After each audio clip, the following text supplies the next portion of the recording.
Ahmedabad cyber ક્રાઇમે છેતરપિંડી કેસમાં કાર્યવાહી કરી. સાયબર ક્રાઇમે હૈદરાબાદમાં રહેતા 2 આરોપીની ધરપકડ કરી. આરોપી સ્વામી અયપ્પલા નરાવુલા અને વેંકટેશ્વરલુ ઉર્ફે વેંકી હૈદરાબાદ છેતરપિંડી કરતા હતા. ઓનલાઈન રકમ મેળવી યુએસડીટીમાં કન્વર્ટ કરી વિદેશમાં પૈસા મોકલતા હતા. બંને આરોપી 109 બેંક એકાઉન્ટનો ગુનાહિત પ્રવૃત્તિમાં ઉપયોગ કર્યો હોવાનું પણ ખુલ્યું છે. આઈપીઓમાં ઓછા રોકાણમાં વધુ નફાની લાલચ આપતા અજાણ્યા વોટ્સએપ નંબરથી ગ્લોબલ કેપિટલ 15 નામની કંપનીને લીક કરેલી માહિતી મોકલવામાં આવતી હતી. એપ્લિકેશન મારફતે 7 કરોડથી વધુ રકમનો નફો દેખાડીને 83 લાખની છેતરપિંડીની ફરિયાદ નોંધાઈ. આરોપી સ્વામી અયપ્પા નરાવુલ્લા 2017 આર્મીમાંથી નિવૃત્ત થયો હતો.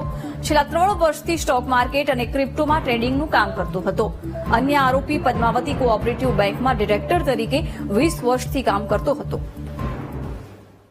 વિક્ટીમને પહેલા એક વોટ્સએપ નંબરથી શેર માર્કેટમાં ઇન્વેસ્ટમેન્ટ કરવાના બાને ઘણો તગડો નફો મળશે એવી લોભામણી એક જાહેરાત મળી અને ત્યારબાદ એમને એક ટેલિગ્રામ ગ્રુપમાં ઇન્ટ્રોડ્યુસ કરવામાં આવ્યા હતા અને પછી ફરિયાદીને એક એપ્લિકેશન ડાઉનલોડ કરવામાં આવી હતી જેમાં આઈપીઓ લેવાના બાને ઇનિશિયલી એમને પૈસા આપવામાં આવ્યા હતા અને આ જ એપ્લિકેશનમાં એને તગડો પ્રોફિટ દેખાડતા હતા.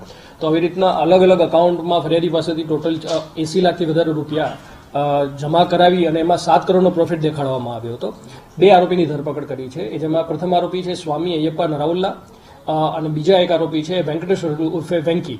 તો આ આરોપીઓ છે જે સ્વામી જે અયપ્પા છે એ પોતે રિટાયર્ડ આર્મી મેન છે અને છેલ્લા 3 વર્ષથી ક્રિપ્ટો ટ્રેડિંગનું કામ કરે છે.